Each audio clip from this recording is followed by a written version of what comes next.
Don't follow. Gabby.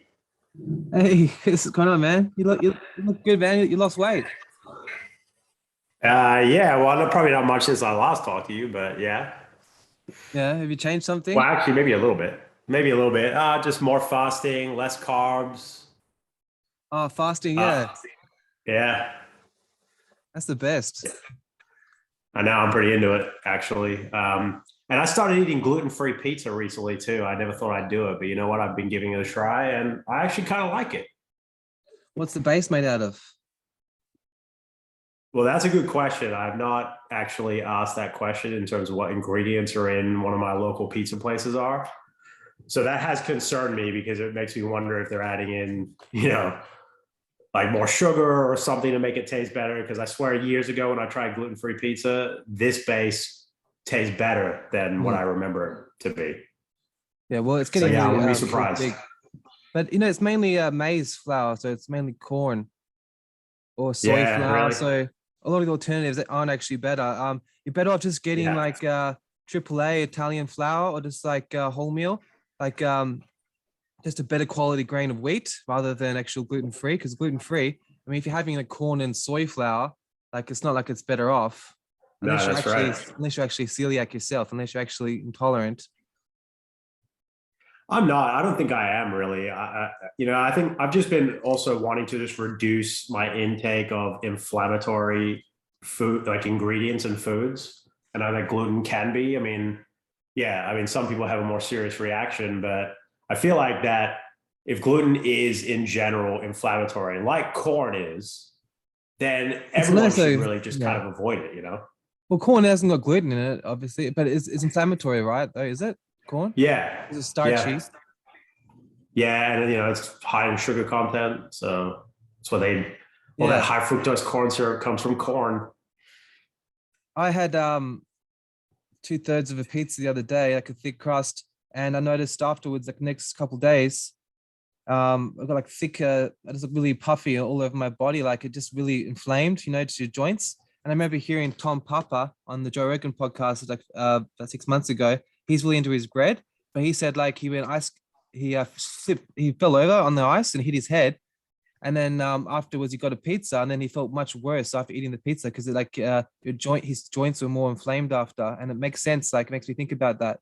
Um, the inflammatory effect of a lot of gluten, particularly if you are like worried if you are a bit older, you're worried about your joints and stuff past 25. Yeah, exactly. Yeah, Yeah, I so just I've actually had like some gut issues here and there, and that was one of the reasons why I started on this like a year and a half ago. I mean, the fasting I started like years ago, but just paying attention more to ingredients, avoiding things like soy, corn, obviously processed sugars, all of the different chemicals like polysorbate 80s and the artificial colors and all that sort of stuff. Like I just took it more seriously at the beginning of last year. And then also like just avoiding carbs as well, doing a little bit more exercise. And I think I told you last time, yeah, I mean, I dropped like 50, 60 pounds as a result of that. And then just the last week, a couple of weeks, I've sort of gone harder with it and I dropped like another 10 mm, pounds. yeah, but it's not like your main focus isn't just like your weight, right? Like it's also like your brain power because then obviously if you're clogged with all those extra baggage like you're just not going to work as efficiently and in your mind, right? You're not going to be able to be as creative or as have as good enough sleep or libido. All those things are affected by being overweight. It's not just people always worry about just size, but it's like no, your mental health is mainly affected by your diet too. People affect that forget that. Yeah, exactly. Mental health and yeah, just general healthiness, yeah. Energy levels, all of that sort of Yeah, thing, right? but to contradict that, like Orson Wells, that director, he used to have like two whole chickens before he started work every day. Oh yeah, two whole chickens. Yeah, and a Coke. And he was a big guy, right? So sometimes when you overeat, it actually gives you a lot of brain power like straight away, and you can do a whole lot. So there is some benefit to being just that guy that just fucking just goes gun ho, has like 20 beers at night, has like two chickens for breakfast, you know what I mean? Just does whatever he wants, smoking cigars all the time. has a heart attack at 50. But like, you know, you can still work that lifestyle to be productive, you know, if you do it right. You don't have to be healthy. Well, yeah, but how long did he live for? Well, a good question. Hey Siri, Orson Welles, when did he die? Orson Wells died the 10th of October 1985 at age 70 in Los Angeles. 70. I'll be happy with that. Like, Yeah, I think that worked. he achieved a lot in his life, you know, with eating a lot and smoking cigars and drinking. But yeah, I'm not promoting that, but just like, also, I think because he had really passionate work, that's what gave him life. Like most people, like let's say they were postman and they retire at 50 or 60. They watch a lot of telly, they go to the shops, maybe talk to people at like church once a week or something.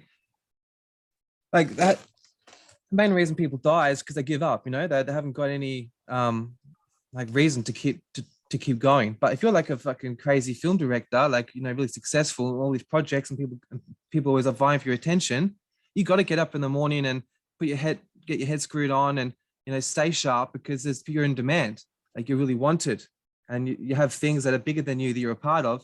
So it keeps you going, right? And that communal aspect and all that admiration keeps you kind of strong as well. So I'm not saying you can just be unhealthy. I bet you if he was just like a, you know, antisocial guy that didn't have any productive life, he probably would have died at 50. But because he had that, you know, admiration of being one of the world's best directors, that kept him going. Yeah. So you gotta have those factors in place. So what time is it now where you are? It is 8:30 p.m. All right. And what were you doing today? It's a Saturday, right? So you just had the day off? Yeah, I was at the pool today because, you The know, pool? it's like the height of summer over here. Yeah, so I was hanging out at the pool today. Indoor pool? No, outdoor pool. Oh, doing some laps. No, hanging out with my daughter. I don't know if you knew. You know, I have a 4-year-old daughter, Oh, right. No, I didn't know. What's her name? Eleanor. Oh, what a beautiful name. Some reason I had something beginning with E in my mind just before you said it. I don't know why. Is that right? Yeah. Yeah, Ellie I'm for sure. Most really of the time. jealous. Yeah. Really jealous because I've just been really thinking about kids a lot lately, and you know, Okay. we're trying for a bit, but then she decides she wants to get married first. But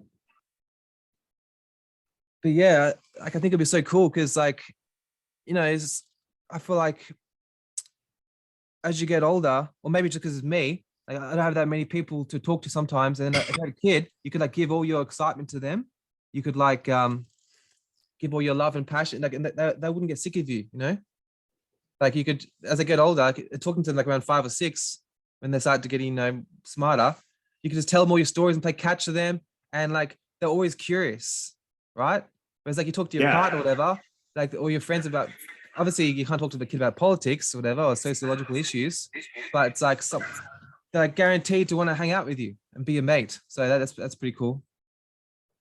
Yeah, exactly. I mean, at least until they probably hit their teenage years, and then who knows? They'll go through a phase of they just, you know, want to get away from you for a while and go hang out with their friends, and then you know, they come crawling back later once they hit adulthood. And well, that's what they're supposed to do. I mean, if you just knew anything about basic psychology, like the stages, like they care less about individual goals and more about group acceptance at that stage, and that's what they should be doing. So they're not going to really learn. That's why I think it's so strange to have such high pressure at school then, because they're in their mindset at that stage, they're more interested in group acceptance rather than individual achievement, right?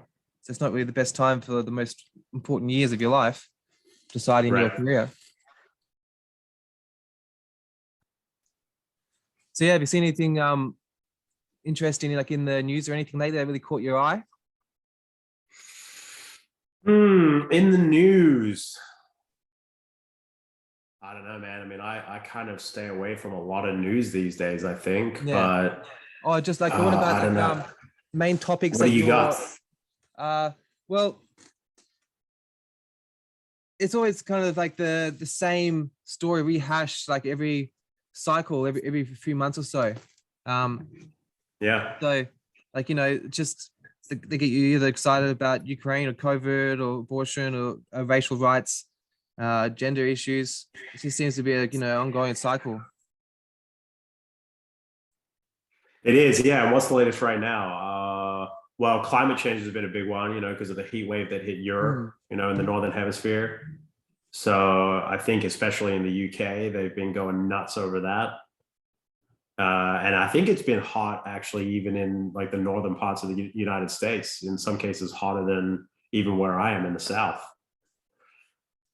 I But know, but I mean, yeah, there's always been weather though, right? Like, I watched this movie that was made in like 1940, and it was shot in like 1910 in like Kansas, and it was talking about how there was just years and years of torrential rain and wind and flood, and it was just so hard that because the weather was so extreme. And they're like, oh my god, what is this? Like this age of weather.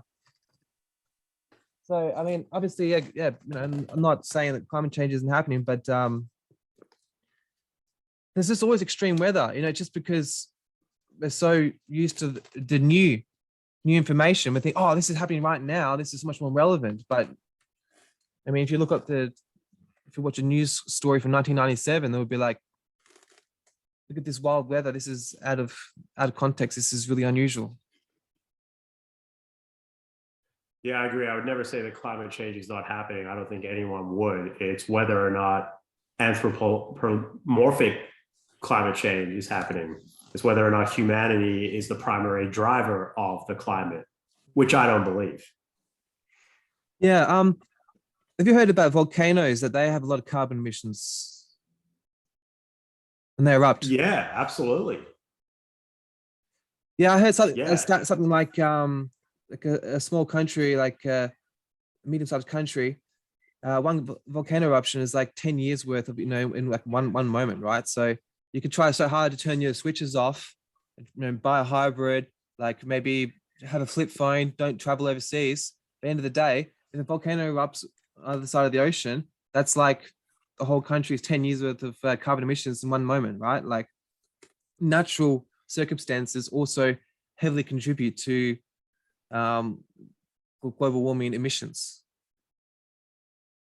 Yes, in fact, I remember even commenting on that years ago when I was in Australia, and then there was, I think, there was a volcano that erupted in Jakarta or somewhere, and I think like Southeast Asia, and I was like, yeah, there goes a decade or so of all of the efforts that we made to reduce carbon and other particulates in the atmosphere, wiped out in an instant because of volcanic eruption. Yeah, but you can't talk about that because then like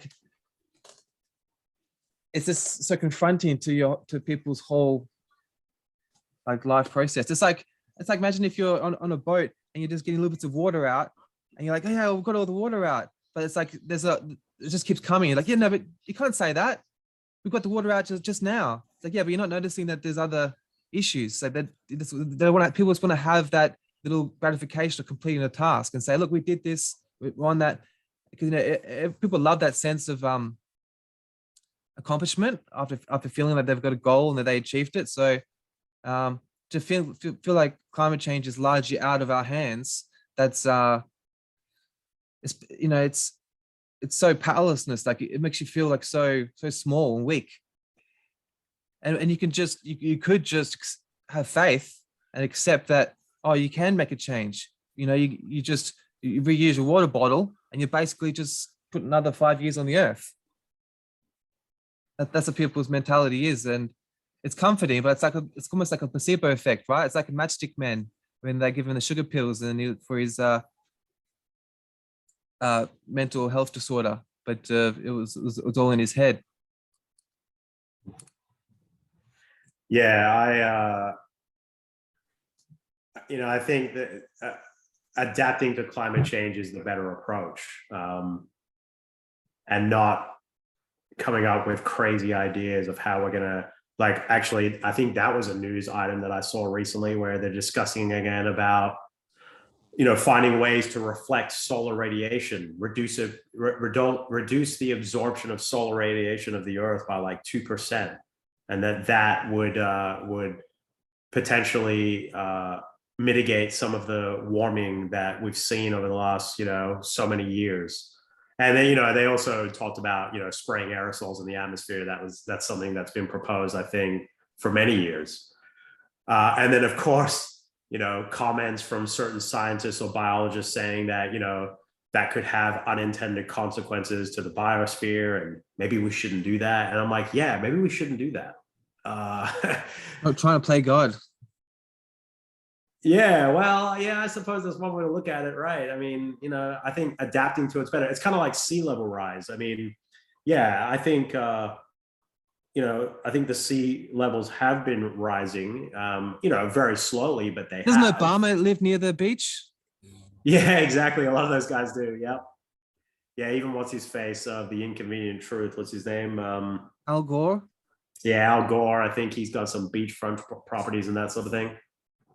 But if you're that concerned about sea level rise, well, all right. So why not find ways to reduce the impact of those sea level rises by building infrastructure to protect certain coastal areas? I mean, we have the ability to do that. If you're that concerned, do that instead of saying no. Let's instead reduce human activity. Let's reduce our consumption of meat products, and or things like that, where the effect of that could actually be more catastrophic than an actual gradual rise in sea levels. Things can be done, but do we have the right people with the right ideology and a good sense of how we might be able to solve these problems? I don't know. Yeah, because it seems like very extreme, the measures they're willing to take, like at the cost of right now. Like they've got a really utilitarian perspective, thinking that it's really okay to like euthanize like a lot of the population with malnutrition now for the sake of like the future betterment of the world, which does seem like logical and like a scientific, like emotionless perspective. Like, look, let's just get rid of all the cattle and we'll just burn down all the food factories and let only the strong survive. And yeah, it'll be better for the earth, right? Because like wasn't Bill Gates' father, I'm pretty sure he was in charge of like the eugenics research, and the theory was that 500 million people is the best population size for the earth to be at its most effective and at its healthiest. Yeah, did you hear about that news? Actually, down in your way, have you ever heard of the Georgia Guidestones? Now it rings a bell, but I couldn't tell you what it stands for. So the Georgia Guidestones are these monolithic stone structures that were built in a rural part of the state of Georgia, where I reside, in sometime in, I think, in the 1980s. And they were built, and it was mysterious. No one knew how they got there. They were signed by a pseudonym. I think it's like IR Christian or something like that. Some pseudonym. No, to this day, no one knows who's ultimately responsible. But on there, they've got, there's like four or five. Well, I think there's four like tall stone structures, and then there's a capstone on top. It was inscriptions in like different languages like Arabic and Chinese and that sort of thing.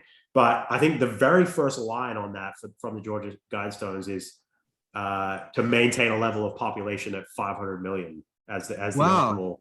Wow, I didn't know that. Yeah, exactly. Yeah, it's there. Now, the reason why I mentioned it is because, like, I think it was only like 2 or 3 weeks ago. It was in the news because somebody had actually planted an explosive and blown out like a third of that structure. Right? Was there any development on that? Was there? Sorry, what? In development, did they find out the culprit, the individual who perpetrated the explosion? I don't think they did. I think the GBI, the Georgia Bureau of Investigation, was going to be investigating it to see if they could determine who was responsible.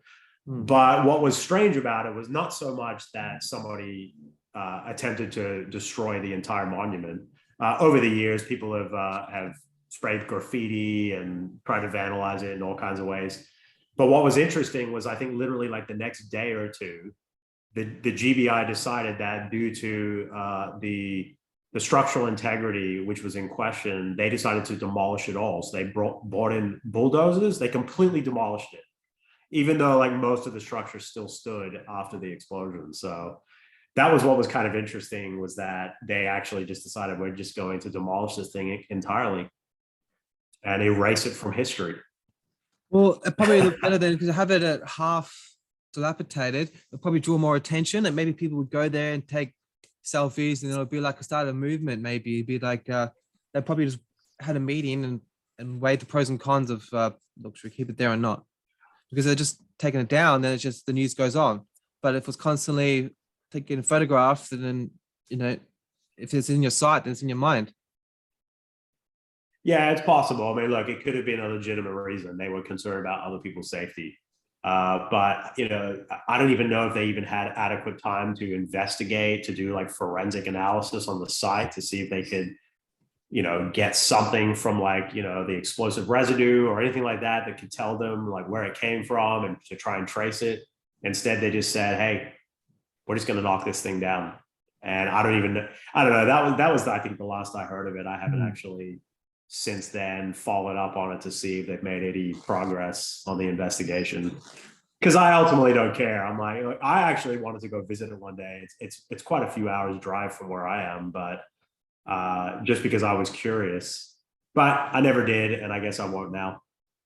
Yeah, and that number, like maybe it's best for carbon emissions, but then like who's going to buy all the useless products? Like for free market to work, there needs to be a large consumer base who are quite submissive and easily manipulated, right? So you need those cannon fodder for for the system to work. Exactly. Yeah. Like you can't just have only intellects, only people with PhDs and like admirals from the militaries, because then there's going to be too many bosses. Like all these projects, if you just try and start a society with only the highly skilled people, it's just going to be so much clash. There's going to be so many people with a similar personality type in a room. It's just not going to work. Well, supposedly with the Georgia Guidestones is that this was supposed to be like basically a set of guidelines in the event that there was some sort of like apocalyptic scenario on Earth, right? The collapse of Western civilization, the collapse of civilization, where billions of people are wiped out, and that, if somebody were to ever come across or find these, perhaps generations later, that these were going to be, it was supposed to be for that scenario, right? And the thing is that those that may comment the same and talk about reducing the level of population or maintaining a population of 500 million and other things like that, I think some of them actually really do believe that the apocalypse is coming, or that they're even maybe making, putting things into action to bring it about because they feel like it's necessary, or perhaps they're fanatical, perhaps they believe in some sort of. Well, they just want to have their imprint on the world, right? People just want to feel their mark. Like it's like their tombstone. It's like the pharaoh with his big sphinx statue. Yeah, right. Yeah. Like and then people are going to feel like they've made their mark in the world. But also, it probably would make sense. It looked like that. What was that movie with Christian Bale? Where it's all very clean in the future, where everyone's emotionless, everyone's working for the state. Equilibrium. Yeah. Yeah. Like see that world probably would best for the environment. I bet those guys really, those people really recycle well. I bet you they're all happy to drive late model cars or take public transport to work. So they'd be ideal citizens in the Gates Soros Schwab Foundation, right? Wouldn't they? Yeah, sure. I mean, if you like the Brave New World, I guess, type scenario, if you think that'd be a great place to live in, but I don't. No, I mean, I was just saying, but that would be the ideal, like radical left-wing candidates, people just like emotionless, to just work and just like have no personal identity, and they just do what the state says, and everyone's snitching on each other, and everyone's just does whatever the public issue is at the time, and they forfeit their personal identity for the sake of group harmony, but then they have to like take that medication in order to get to that state where, because it's not actually human to be that way, to all have everyone in a certain team, like in a certain all running the same way? Because that's what ants do. Like, ants will live in a colony, but we're more like apes. We're supposed to be more sole traders. Everyone's doing their own thing. Yeah, what you were describing earlier sounds a whole lot like the COVID era that we're living in. All And right, it was yeah, getting their guys. medicine, right? That are going to save Yeah, us all. but that's not mentally. It's not supposed to be like um, neurotoxic, or it's supposed to be just like a preventative, like for severe symptoms, right, of the virus. Not it doesn't get rid of your emotions.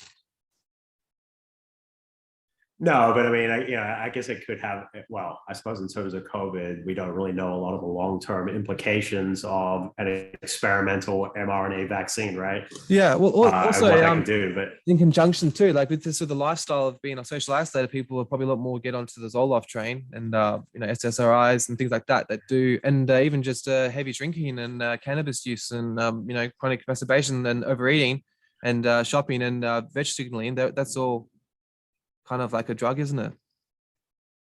yeah. Thankfully, I'm eliminated a lot of that. Maybe except for the heavy drinking. I don't know.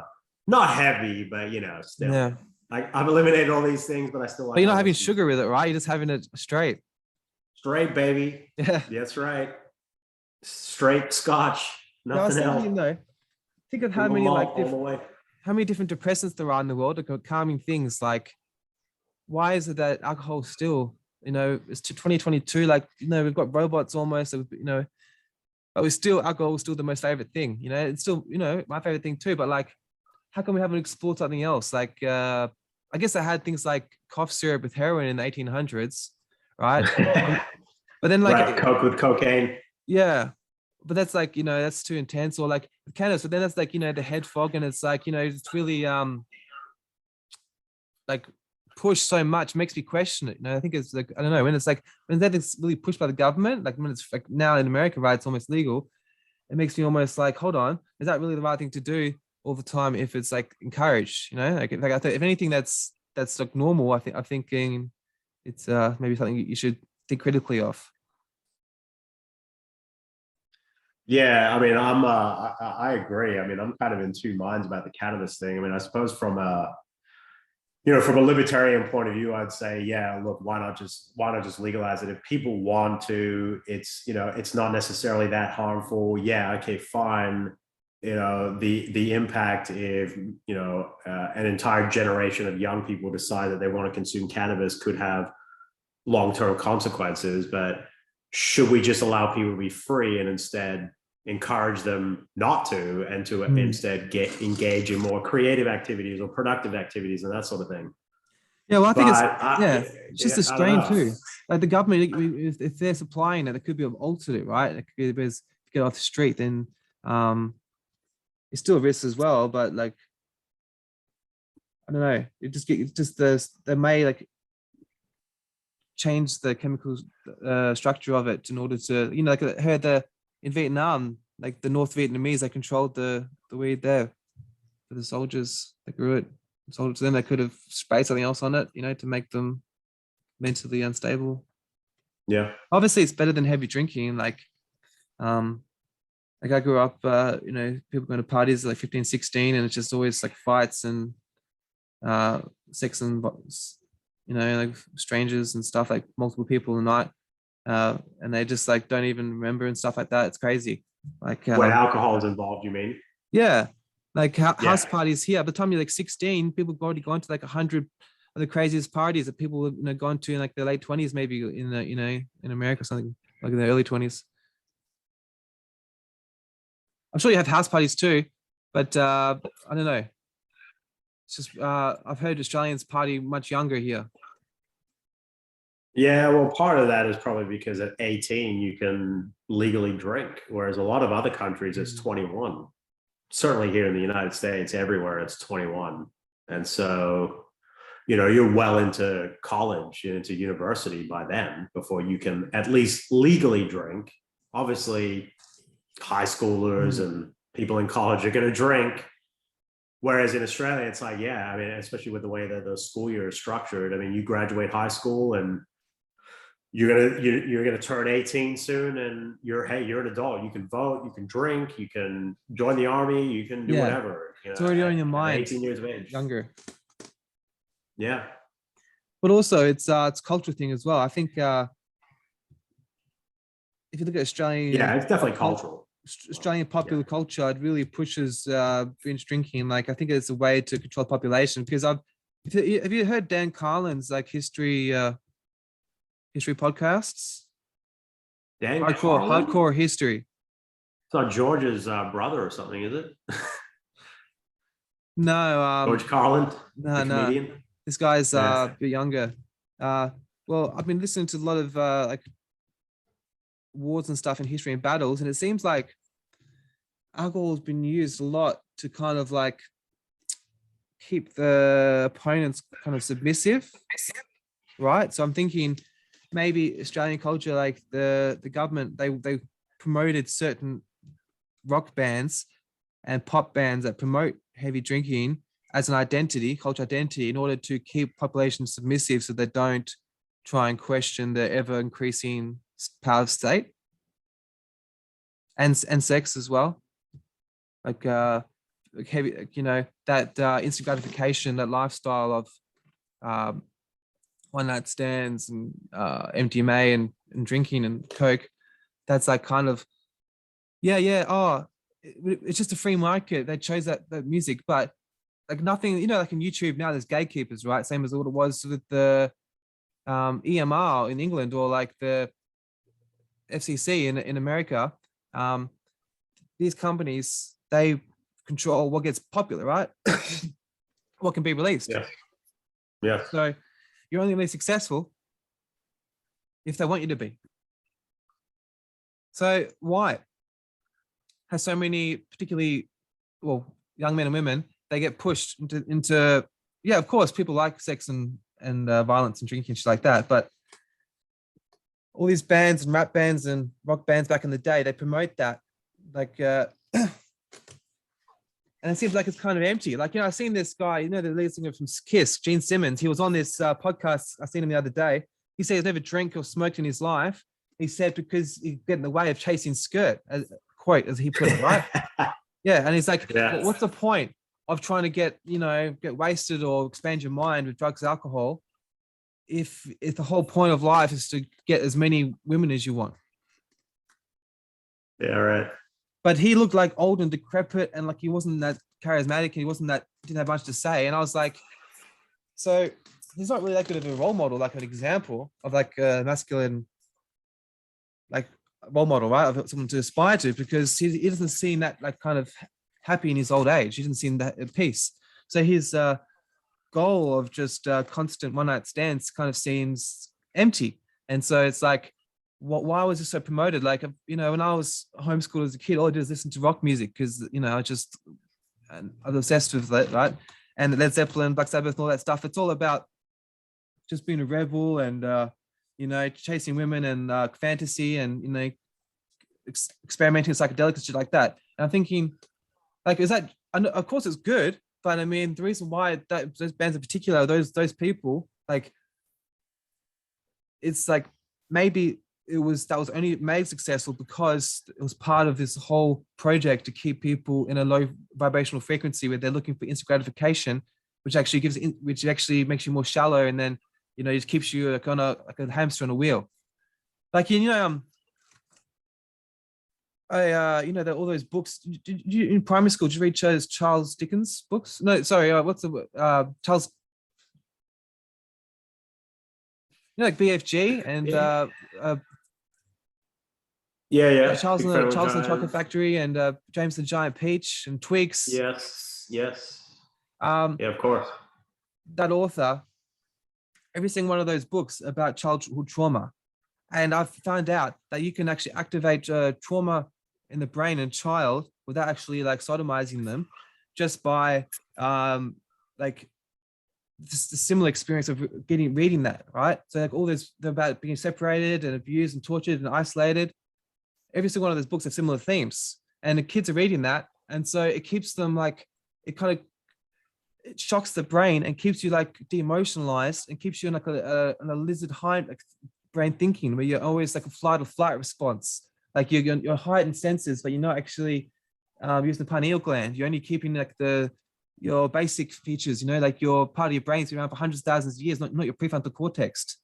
So there's like there's a whole plot to keep people like from the books they read as a kid, the music they listen to, with the sequence. Like the Rockefeller, they programmed. There was a thing where they programmed the flutes like to be at a certain frequency, so it keeps at a certain rhythm. Like how the Fibonacci sequence, like in music, they can keep people in a certain frequency. So you listen to the radio, it's always the same songs over and over again. Like the radio they listen to like in construction places, like warehouses and factories, it's always like Bruce Springsteen and Cold Chisel, shit like that. And Bruce Springsteen, he had a podcast with Obama, right? So I'm thinking, fucking Bruce Springsteen's so shit, like he's so average. Why is he always on the radio? It's because he's got political ties. So what I'm saying is all popular culture, books, movies, music, it's mainly only popular because it's got its political ties, right? Like I guarantee you, if Bruce Springsteen said he was a Trump supporter, he wouldn't be on the radio as much. Yeah, exactly. But yeah, something to think about, like the reason why certain musicians got to that point. Like Britney Spears, she's not even that hot end of the day, and she's not that good of a singer. But why did she get to that point? It's because she was trained from a kid to be like a certain channel, to over sexualize children and to keep them like at a low vibrational frequency. And that because she was bought and sold, like she couldn't sell out. She couldn't just put music that she wanted. She has to only do a certain image. And like, do you think she's really she deserves that, or because she was already trained from a kid? Like maybe her parents sold her and and abused her as a kid. She had this special glow about her. Like in that video when she was 16, what was it? Baby Don't Cry or something. Like in the high school uniform with the cheerleader stuff. Mm-hmm. She looked like, I don't know. She already looked like she was hypersexualized. Like she'd been trained. Like she was. I look at it now, and it's like I haven't watched it recently. I'm not like a fucking pedophile, but like she looks like she's like hypnotistic, hypnotized like a bull. Like I feel like she's been trained with the Mickey Mouse Club with Justin Timberlake and shit like that. It seems a bit sus. Like it's all part of some kind of all connected. Yeah, she was groomed. There's no doubt about it.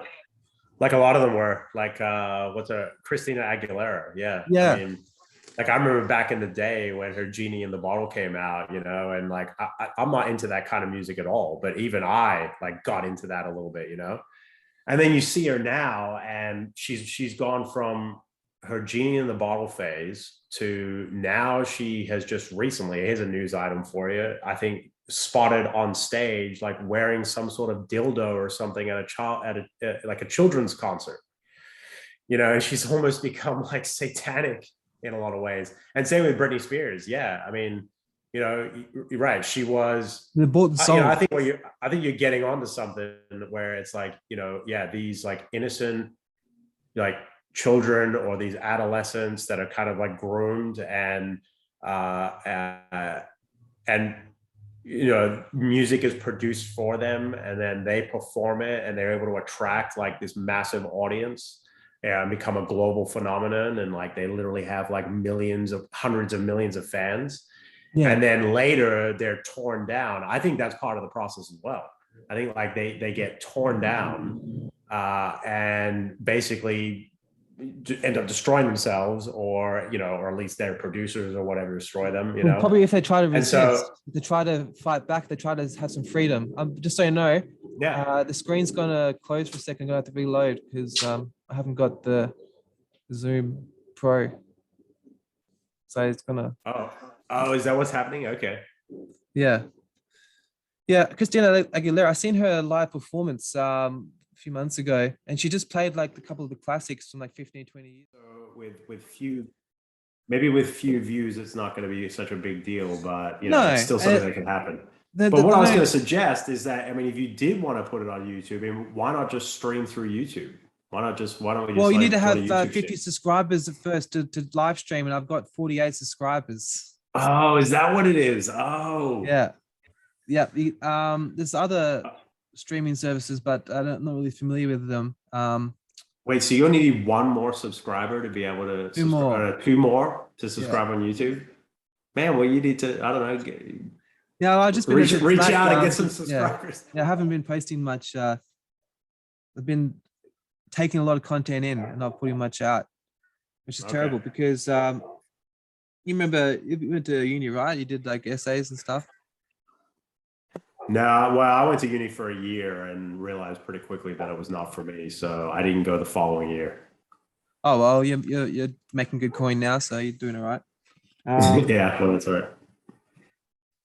Well, yeah, but they, even when you're doing like a creative writing unit, a minor, you it teaches you to you read a book or you watch a, you watch something, analyze it, and then you should like write a little report on it. Like it's so much more satisfying when you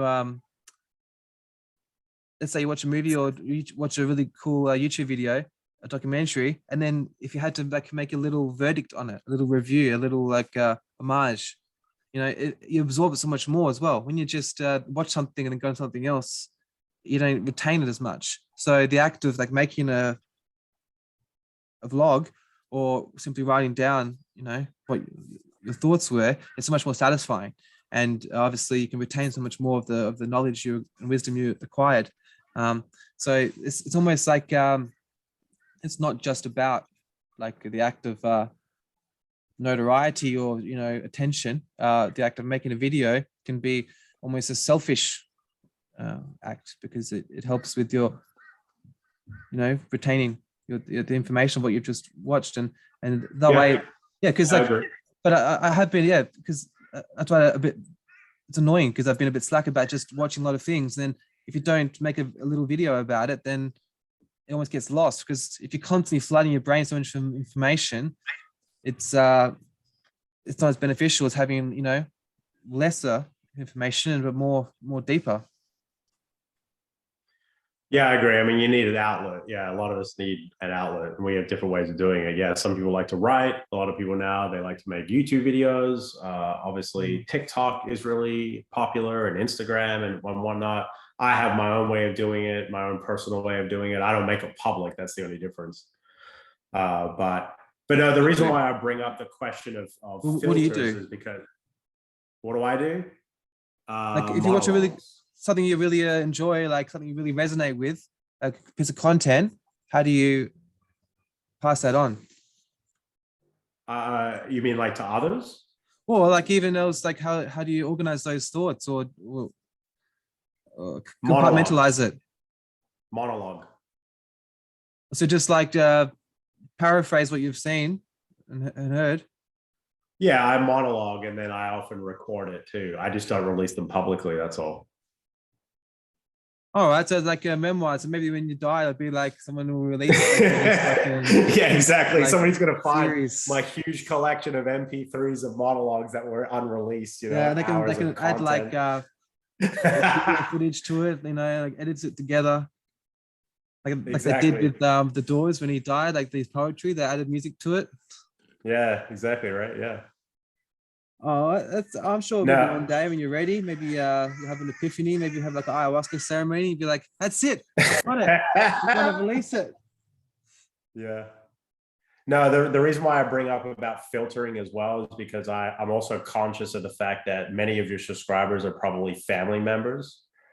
And so, I kind of need to, I guess, be conscious of just exactly how much I want to reveal to the family on my thoughts and my positions. Only family member, like siblings, nothing. Like no, but not talking in terms with John, Mandy, and no one else. Oh, you are? Okay, yeah. I've thought about reaching out to him actually, because no, I don't think anyone from you. No, I only post on YouTube. I don't post on Facebook or anything where the family is. Like, oh, none of your family is subscribed to your YouTube channel? Your immediate family, right? Or even no, just they don't really watch it. Like, they're not really YouTube people. They're also busy. Sharice will come kind of know. All right. My mom and dad, maybe my dad sometimes, but like he's supportive of anything. Like he's like so easygoing, so nothing really phases him. Well, actually, he's pretty sensitive sometimes, but that's his way. But no one like no one from your family. Well, I know my mother has been on your channel to see some of your things before. Yeah, I don't know yeah. if she's not subscribed. I don't think No, she's I not a think big they're just on YouTuber either. Facebook. I have posted a couple things like the Yeah, you're right, on Facebook. Yeah. yeah, but I've only done that 2 or 3 times. I try, yeah, because only you know, obviously it's not really family friendly.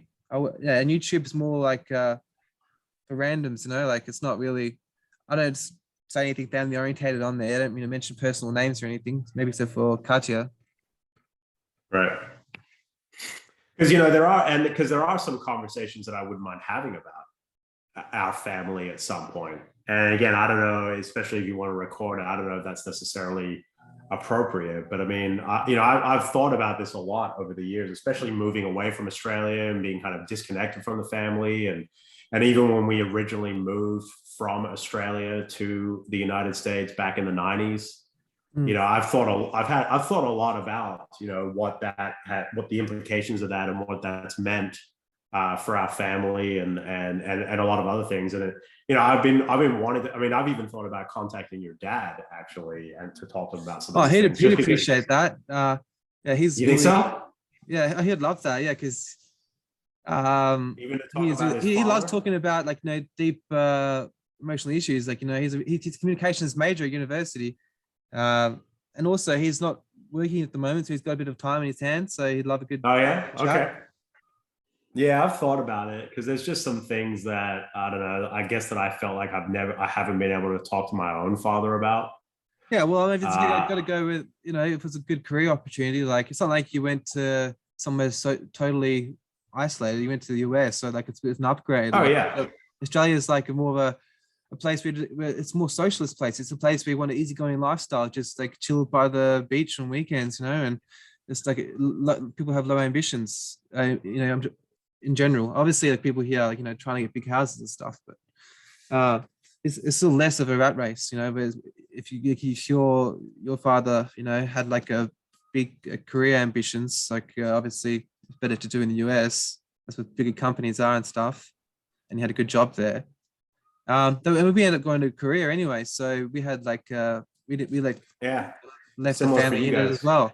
But I've been thinking lately, like you used to have, about the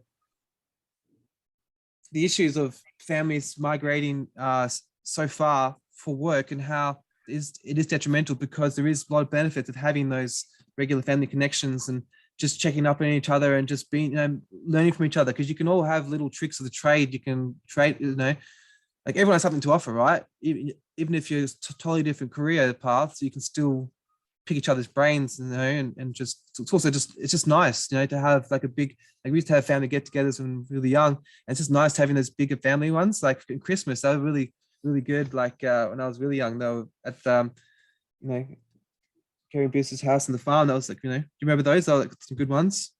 Yeah, well, I mean, I do. I mean, I know you were younger. I was curious about that, just how much you remember about some of the family gatherings that we had, because you were quite a bit younger at that time.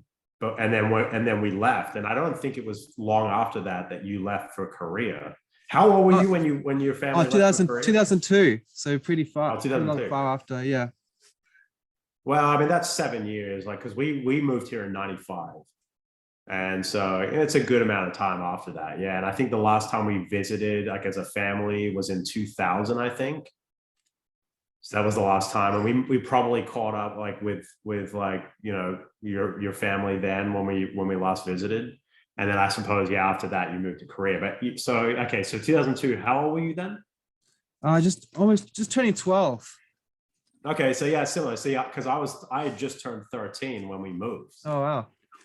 Yeah, to it's the a pretty US. And tender age, so huh? To have a lot of changes, like a lot of hormones at that time. it is a little bit, yeah. I mean, I've often sort of felt like that at times. I've sort of been through a number of identity crises, right? Where I've sort of like have always thought about where I kind of really belong. Like, am I Australian? Am I American? Am I both? Am I a world citizen? Am I an individual? Like, what am I? Where do I belong? And that Yeah. sort of thing. Like these questions have always like been on my mind, even to this day, now that I'm 40, And so and as I've gotten older, I've thought about family, especially being exposed to some of these ideas like around like conservatism and traditionalism and this sort of thing. And, I mean, you're right. Like from a purely economic point of view, my father made a really good decision to move to the United States. We did have an increase in our standard of living. It did provide us with more opportunities. Well, not We just did move economics, to the a very cultural aspect. affluent area, but by doing so, it also, took especially as children, like took us away from our like family in Australia. It took us away from our homeland, and that disconnecting us from like our roots, right? But then I've even thought, well, you could even take it back further than that.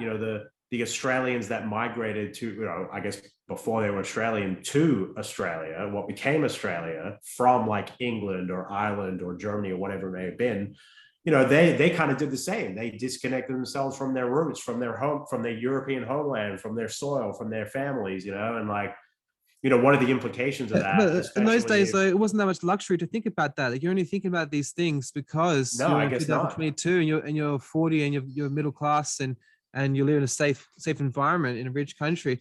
Like, back then, like people would just most of the family would have died from disease or poverty, or they would just banished because they didn't talk to them because there was some kind of family abuse or something.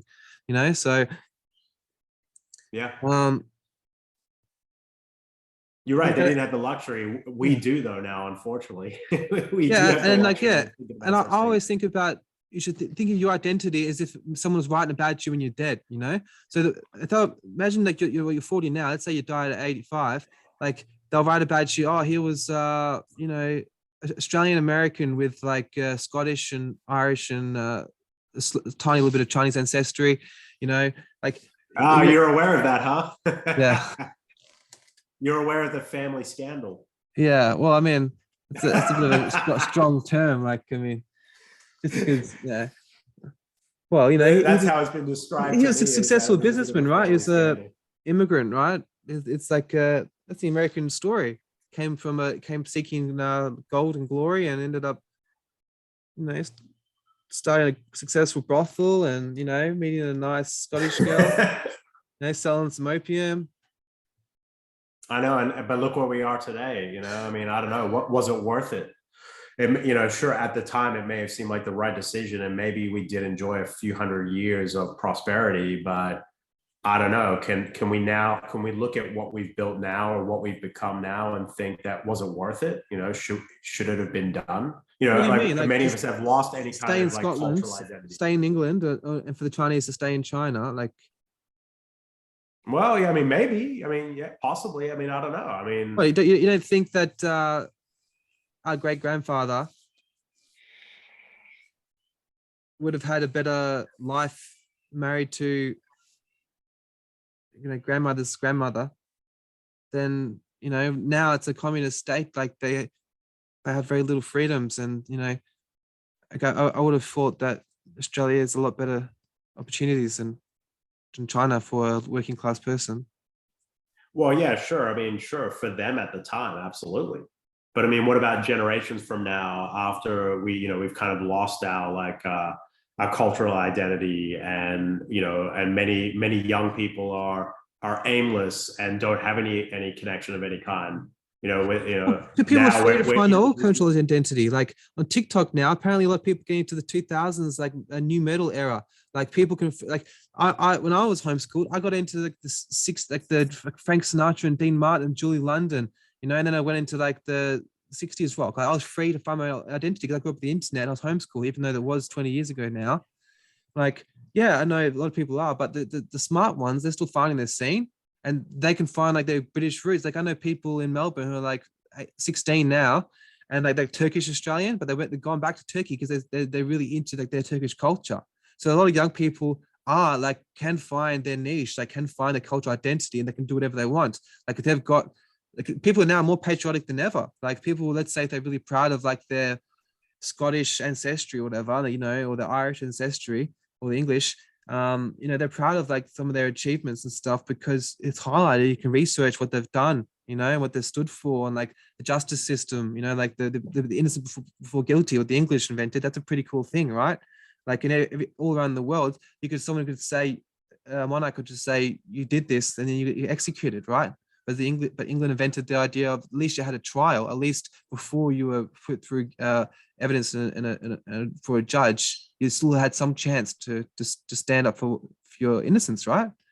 And so I do think, yeah, the majority of people are probably like really deficient in cultural identity, but the ones who are slightly above IQ, or maybe they're emotionally intelligent, or their parents loved them, or they just really lucky, they have found that they can find their scene in an extraordinary manner, and they can get the information as hungrily and greedily as they want, and they can find their scene. They find people who are passionate about that, whether it's their cultural identity, or like their heritage, or fucking the food, whatever, anything that their scene is. But you are right in a sense. A lot of people are lost, especially people who are not very internet savvy.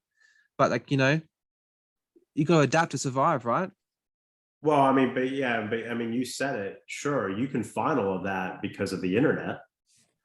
But so now you can go online and you can find your, like your interests, and like reconnect with your heritage over a wire, over the internet. But you may find that you live in a place where you can't actually like establish any kind of human connection around that, unless you completely uproot your life and maybe move back to Scotland or move back to England or something like that. And so it's like, okay, so now those people are fine that they're wanting to return to their like, I don't know, their family homeland or whatever it may This be. is a plane So ticket. that's why I brought it up, right? Huh? It's like $1,000 plane ticket to go there just for a visit. $2,000. Yeah, for a visit, sure. Yeah, it's like yeah, you can get a taste. You can get a taste, yeah. And then you might just end up back home and where you were at and that sort of thing. Yeah. Well, I started going to this Seventh-day Adventist church during lockdown in Victoria. Really? A year ago. Interesting. Now, yeah, for a few months, and I was doing Bible studies every week, and I was debating with all these people, just because I was just interested and I wanted the human connection. And I found they said that since COVID, they've had a huge influx of people like men in like their like early to late 30s, who are like just interested for the first time, like raised pure atheist or maybe Christian when they were real young and then gone back into it like after 20 years. And so I do think because of the drasticness of the oppression from the World Economic Forum and UN and the individual state governments with the COVID policies, it has made people actually reach out and trying to find some community. Like those who aren't so stricken with depression and obesity and alcoholism, they've actually prospered, and they've actually found a sense of community, and they've actually quit drinking, quit smoking, quit chronically pornography, because I realized, look, there's this shit happening. Someone's trying to mess with us right now. This isn't logical. What's going on? This is the best chance to improve myself and get community access. Maybe start, reading the Bible, or going to a piano class, or going to, doing a film course at 40, whatever, doing something like, taking a chance. So I do think there is some, like the minority, through desperate times, it makes people actually see who they really are, because you don't really see who you really are until you're under the pump, right? Like if you put a gun to someone's head, try to take their wallet, you get to see what they really like. Yeah. No, you're right. And I think more of that is happening. I think a lot of people are looking to, I guess, return to that. They may not realize that, they may not fully understand it, but they're wanting to kind of disconnect from the modern world in some way and reconnect with like their more human side or whatnot. Unfortunately, a lot of people are not, and they live out their days and their lives on the internet. And I don't know, you're right. I think it's a minority. Is it going to be enough to turn things around? I don't know. Are we going to get there at some point, or is it going to be just this, downhill slide until we reach the end? That I don't know. Well, I heard a great answer to that by a guy called Owen Benjamin. Have you heard of him? Oh yeah, absolutely. Yeah, the comedian. Yeah. Well, he was saying that instead of trying to convince or get mad at those who are heavily indoctrinated by the system, just like really narcissistic social media presence, or like, just really like, virtue signaling. Build your own system better, and then they can learn by that. So we're And worried that's about. exactly what he did. And he did exactly kind of what I'm talking about. What did he do? He returned to the land. He went and he bought a Live by farm. example. He raises cattle and he grows his own food. And, he got away from that industry, and, he just decided that he wants nothing to do with those people and any of that. And Instead he of just trying to wants live to off that narcissistic, like get the most likes. Yeah, he like backed away from all of that. And now all he wants to do is basically just live on his farm with his family and his kids, and grow food and raise cattle, and it's this whole idea of returning to the land. And I think that we're kind of in that stage of history where more and more people in the modern world are going to be seeking that. They're going to want to disconnect from all the technology and from the internet and from the dopamine hits on TikTok and all of that, and instead like return to the land and move away from civilization. I had all these questions that I've written down just before you're ready. And one of the questions was farmsteading. Like, would you ever consider moving somewhere more rural and like still with interconnection, but yeah, exactly. Yeah, gigabit internet connection, and and like you gotta have still cows and chickens, still close to Uber Eats. Like at least within, you have minimum 100 different restaurants to choose from. Jimmy Brings, you could have booze delivered, like all that shit. No, in all serious though, this to answer your question, yes. I mean, basically my like ideal retirement scenario right now, assuming that I'm going to continue to live in the United States, is to move out west, probably to some like, mountain state. Why west? Why west? Well, I can't go very far east before I hit the ocean, so it's going to have to be west. I know, but like, why would you want to be near the ocean? Like, well, I mean, I don't know, because, for one, like any ocean front on the East Coast is probably not somewhere I'm going to want to live in my retirement, unless I decide I want to live on the beach. But that's the problem with any kind of like beach, part of civilization in the United States, is it's going to be heavily developed and heavily populated, right? Oh, you want and some, if you go to the West Coast, freedom. It's the same. What's that? Space. You want some space. Yeah, exactly. I mean, look, there's plenty of places like on the west coast of Australia that I wouldn't mind living, but you can't live there. You're not allowed to. It's all like, now, especially, it's all Aboriginal land, and it's all like, it's all part of the conservation policy of Australia. Yeah, there's probably ways around build a place, You probably just got to get like a diploma in like Aboriginal services, and then get like a part-time volunteering at like a center once a month where you come in and give out some pamphlets, and then you get a house there. You just gave me a great idea. I should transition to become an Aborigine and identify as an Aboriginal, and I should claim a piece of land and say that it's part of my ancestral, right to this land, and find like a small piece of land on the west coast of Australia with a great beach. If you married one, you could probably become prime minister. No, I wouldn't want to marry one. No. You get so much virtue sick. This conversation, But you're right. I'm going to become a trans abo. That's a great idea. I'm going to. You need to. If you just actually. Like if you've got a job, just in that area. If you've got a job in that area, you could just do a quick course and then get involved in it. And it's also it's like a good job to have anyway. Like I used to have Aboriginal friends in high school and stuff, and like they're some of the most fun people I've had, and like interesting. And did you have any Aboriginal friends in high school? Oh, you no. In high school, primary school. Well, even in primary school, no. I mean, in primary school, it was all it was all you children of white supremacists with the occasional Asian thrown in there. Gee, that's pretty harsh. Fucking white supremacists. Why? What? They're like what school did you go to? I mean, I went to a school in Leeming, but I mean, it was all like it was back in the 80s. It was like pretty much, 90+% white Australians with the occasional Malaysian. Leeming, is that like an upper class area? It was at the time. It was like a nicer like suburb of Perth at the time. Yeah. I No, guess I mean, I grew up in Bibra Lake, right? yeah, And yeah, I yeah. guess you guys, I can't remember where you guys were, like Wembley or something. I can't remember where you guys were. Bateman, You like guys near weren't Ross far Moyne. though. Ross I Moyne. remember your old house. I remember your old all like the first house we ever went to. I actually remember it. Yeah, it was near Uh, Burragoon, like near Garden City. yeah, exactly. Yeah, we lived in that area. Like we all lived in that area. Like Yanjibop, Bibra Lake, Leeming. We all lived like south of the river and that sort of thing.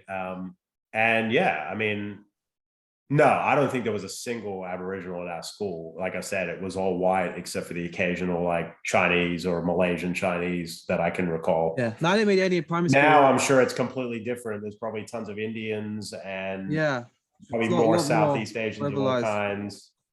Yeah. Yeah, it's not Australia anymore. That's for sure. Yeah, well, it's definitely sign of the times. No, I didn't have many Aboriginal friends until I went to Rockingham area. We moved to Rockingham area when we first came back from Korea in 2006, and I went to Warnbro Oh High yeah. School for a couple of months, and that was yeah, over there. Okay. But like the thing was, no one ever really discussed like race then. Like it was just everyone was just kind of the same. Like it wasn't really a big deal, you know. Like now, there's this Aboriginal guy I work with, and he talks about the racial differences quite a lot. But it wasn't that big of a deal like 15 years ago. Like it seems like because of the political situation in America, it's changed the culture in Australia, and it kind of modeled African American culture, and like they've got a lot more like involved with the the political movement and the apologies, every speech and everything, and Yeah. so it's really modeling the behavior of the movement in America. And it's interesting that yeah, it wasn't so race wasn't an issue before, which was closer to the time than the issue happened, but it's come back now, like even though we're further away from that time. Well, yeah, and probably it wasn't an issue back then because, well, especially in like, the 80s or before that, is because race wasn't an issue because, we were an ethnic nation of essentially one people from one, I guess, like in the case of Australia, from one European stock, yeah, from a number of nations, whether it was Ireland or Scotland or England or mostly in Australia, right? I mean, mostly we were English, we were all British mostly. And it's only become an issue because of immigration policy over the last number of decades that has brought more and more non-European people into both this country here in the United States and in Australia as well, that it's transforming it. And so there's more people that want to have that conversation because it's like, well, this is the world we live in now, Yeah. as if it was inevitable or something, but it wasn't. It was a result of government policy that decided that I don't know, we're too white and we need to bring in other people and allow them access to the civilization that we built, and that they should be able to enjoy all the benefits and all the luxuries and everything that we've built, and that if we Yeah. and that if we don't allow that, if we reject that, then well, you're just a racist and you should. But you can see they've got the probably- best intentions though, right? Like you can see, one thing I always try to do is look at it from their perspective. Obviously they've got the best intentions because it seems on paper like the right thing to do without considering the branched off aspects of the ripple effect, like for the fact like the brain drain, like for example in Ukraine, before the war, like they have one of the highest expats in the world because the world's so corrupt, everyone leaves. And Russia's the same thing, right? Because the conditions aren't that good. And so like if people are constantly leaving to go to the richer countries, then the poor countries never actually improve because all the intelligent people leave, or sourceful entrepreneurial people. And so Yeah, like exactly. if someone like Australia just brings in like a minority of people, like you obviously can't bring in like everyone from India because then 1.5 billion people are not going to fit, like so you have to bring in just a small amount, and you're going to get people with a little bit of money or like the ability to, the resourcefulness to get to the embassy or whatever, the Red Cross, whatever company helps them to migrate to Australia. So you're not going to get the average, you know, struggling farmer or struggling family man in like, you know, rural India, right? They're not going to get the opportunity to move to Sydney or Melbourne and, you know, the CBD and, you know, get an apartment and the kids' income. But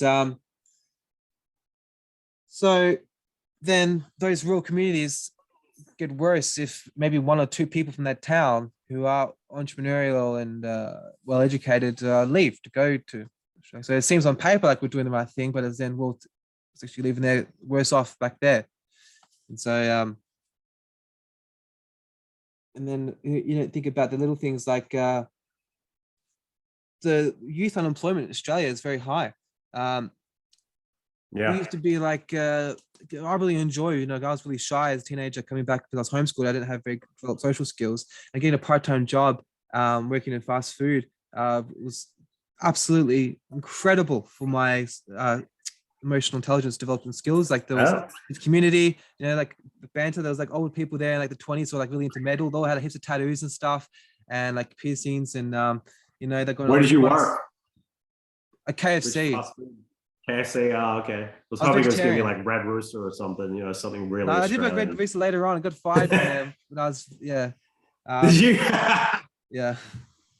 I stole some bacon. Treat. And that's really Western Australian, right? Chicken treat.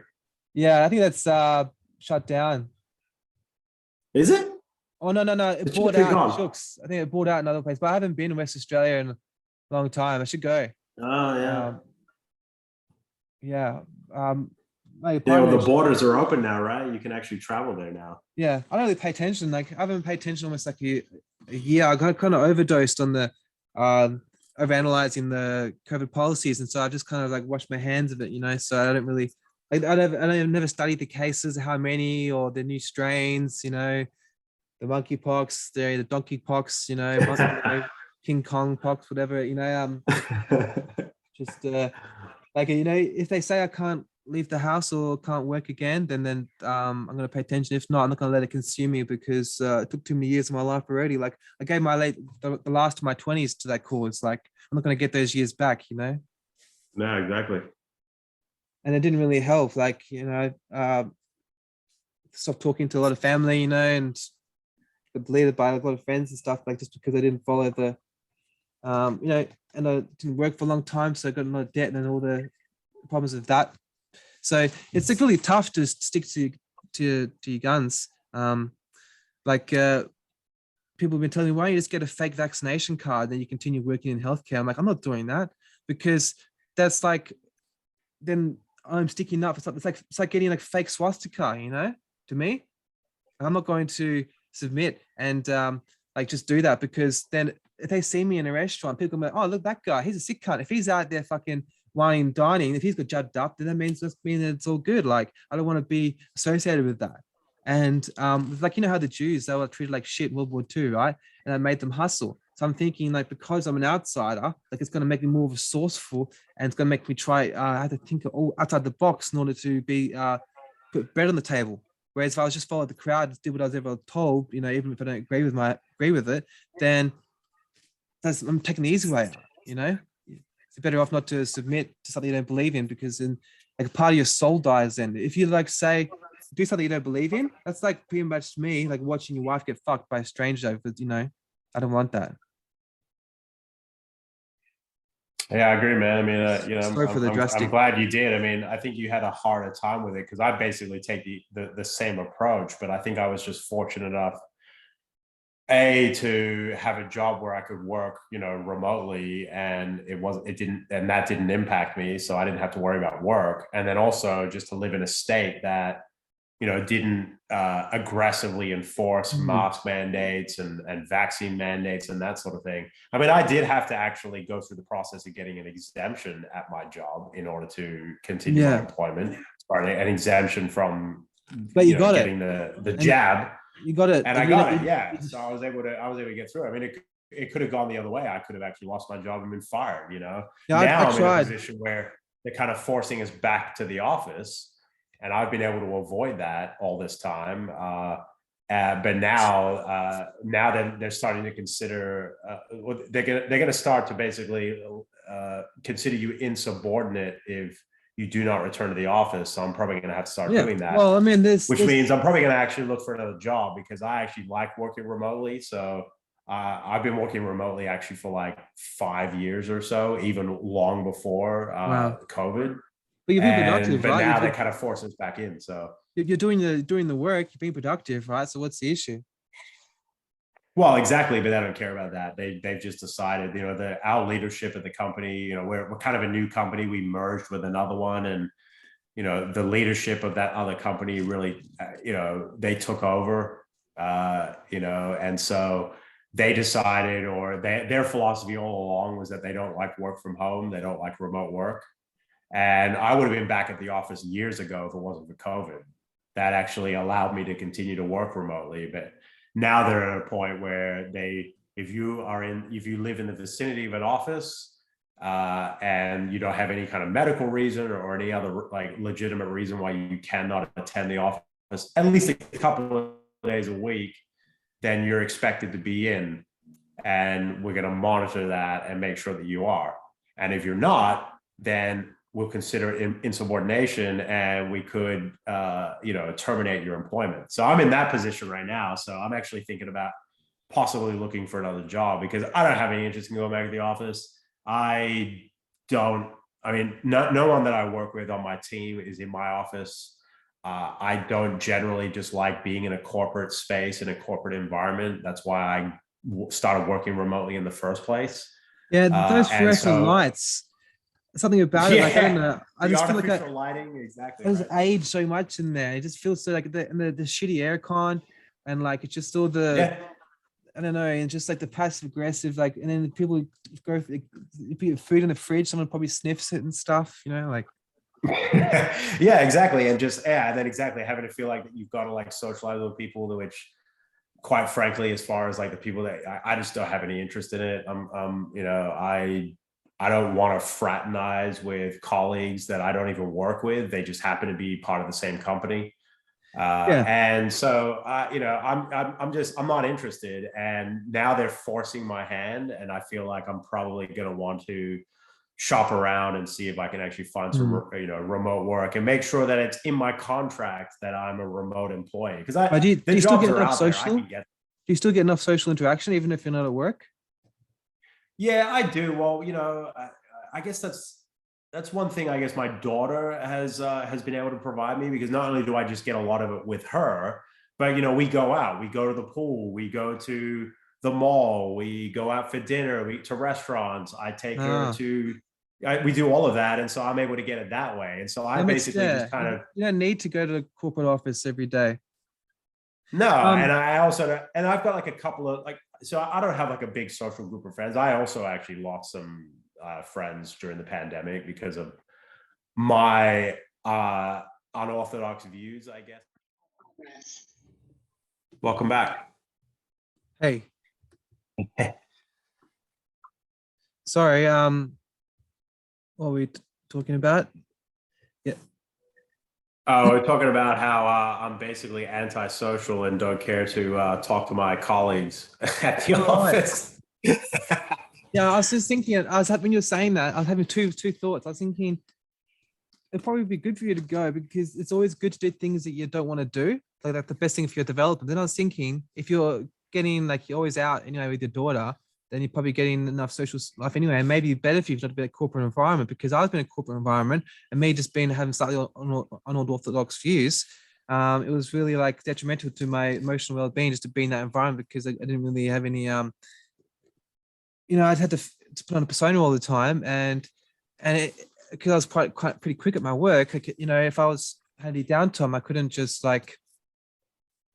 you couldn't research something else. I couldn't just read an article or something, because you're always on watch. You feel like you're at school, you can't do anything to help you relax or to help you actually more effective, because you may get inspired by something you read, a little article or a little YouTube video, and that makes you more productive after, but they can't see the whole big picture. They just want to rat on you and say, look, someone's being inefficient by not constantly working. But in those big workplaces, like those big companies, they should let you be autonomous. You can do the work, you should be able to have your own downtime. You know what I mean? Because perhaps if you look at the schedule of all the world's best writers and directors and poets and inventors, they have a lot of irregular schedules. So they go like a walk for an hour, then they'll work for an hour, then they'll have lunch, and they'll work for 3 hours, and they'll sleep. You know, like it's not that regular 8-10 hour day that is the most cohesive to efficiency.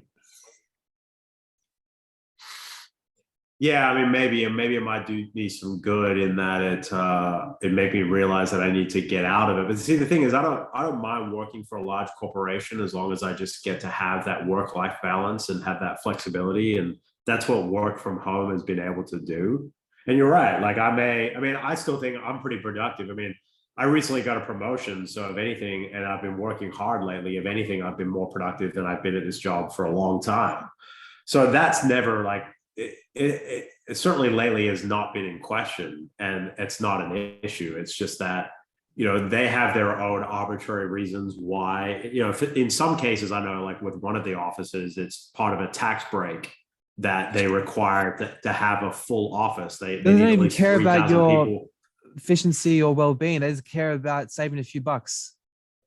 Yeah, exactly. So, you know, and I don't think that's the case for my office per se, but it's more just like it's just company policy that they just, you know, look, I mean, you know, they use all the tropes. They kind of virtue signal. It's like we're better together, we're better when we're in proximity and that sort of thing. And look, and I can understand, like I can agree. I mean, yeah, I won't deny that a meeting where you're face to face in a conference room is in many cases, I'm sure more effective than just a Teams call where nobody's on video and it's just voices on the line. I get it. You know, I can agree with that, but I also think it also depends on what your job is. I mean, as an engineer and that sort of thing, and what I do, I don't need to be face to face. I don't need to kind of have that kind of collaboration. I just need to You're provide not updates vibing for off my each other. boss. It's not like you're writing a script for a comedy where you need to actually like read Yeah, people's faces and get the most emotions out of it to be able to write the best masterpiece. Like you most of your work is done alone when you're concentrating, right? So the yeah. less face-to-face interactions, the better, right? Because then you're actually knuckling down to business. Exactly. And I understand that there are some roles and responsibilities at my company that, yeah, it would be more beneficial to have people in a room collaborating. But that's not what my job is. And I kind of, you know, I mean, look, I don't know, it's just something I fell into, it's something I got into, and I enjoy it because I get to have that work-life balance. You know, I'm good at my job, I can do it, but then I can also have that flexibility to, you know, pick up or drop off my daughter, and yeah, maybe throw a YouTube video on once in a while without feel like, you know, somebody's watching over my shoulder. Take a little break here and there, and then also, you know, I don't just do the 8 to 5, go into the office and then leave, and that's it. Like I work at night. I may log in. I may Yeah. I may do a little bit of work over the weekend So if I've they got can't see that some at the downtime. office. No, well, that's right. But if they're going to force me back into the office, well, then you can forget about it. I'm probably not going to want to work after hours. I'm like, oh, you want me here from 8 to 5? Fine. Then that's it. Forget about overtime, like me putting in any extra effort. If you're going to force me to be here for some arbitrary reason, Yeah. I'm not going to like go the extra mile now because I've made my case why I don't need to be here, and why and that I've been working remotely for a long time now, and that's basically just part of my work-life balance. You're basically, you know, looking to tear that down and say, no, you got to be back here now. And so just don't expect that like I'm just gonna be a pushover and accept that and not going to, you know, push back on my own, because that's probably what's going to happen. Well, it seems to me like a contributing Or factor. I'm going to leave. Or I'm Yeah. going to resign. A contributing factor would be this middle management. Like they want to exert their control, and they have no sense of power, and they can't actually see you and exert their authority and see your reactions, because like they're sending out emails and they realize the level of importance is diminished. Like I've seen in large companies, there is sometimes too many middle management who are kind of overstate their part of the company, and they really pass on to upper management that the staff like have so lost sheep without them, right? So Yeah, exactly. they want to have the promotions, they want to have the bonuses, and be like, oh look, if it wasn't for me, you know, this whole ship would go down under. Yeah, I don't doubt that we have a lot of personalities at the company that are like that. You're right, and you're absolutely right. Like without actually having like being in an office where they do get to exercise that control that like fill that narcissistic supply that they need. Yeah, you're right. That's probably a Also big part of justify it. their job, justify their scope of the actual the selection criteria of their actual role. Yeah. Because like I've seen and been Katya always tells me about her meetings with companies where sometimes they're so arbitrary and like really unnecessary. Like they have meetings for the sake of meetings and it's to justify their whole because they're getting paid like a $130,000 salary a year. They have to like beef up any drama in order to justify their existence. And so they'll perhaps stretch it out and then go searching for issues like human resources issues to try and exacerbate just to justify their own life. And like management, like they'll have to like say, oh, this is wrong, just so they say, oh, look, I had to fix up a few things, but I got it right. I got this done for you. Like, well, no, you didn't. Like the staff did 99% of the work. You said that you didn't like the font, and someone had to, and then came in and like just changed the color. That, and then you got your input on that. So you have to find a problem with the work. Otherwise, there's no point of you even being there and getting paid twice the salary that the staff get.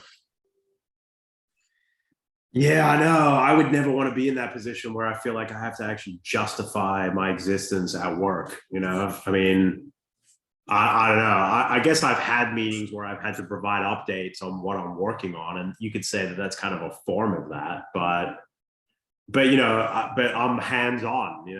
Because engineering efforts that I'm involved in. I mean, I'm hands on. I'm kind of I'm making sure that the lights stay on. I'm involved in projects and that sort of thing.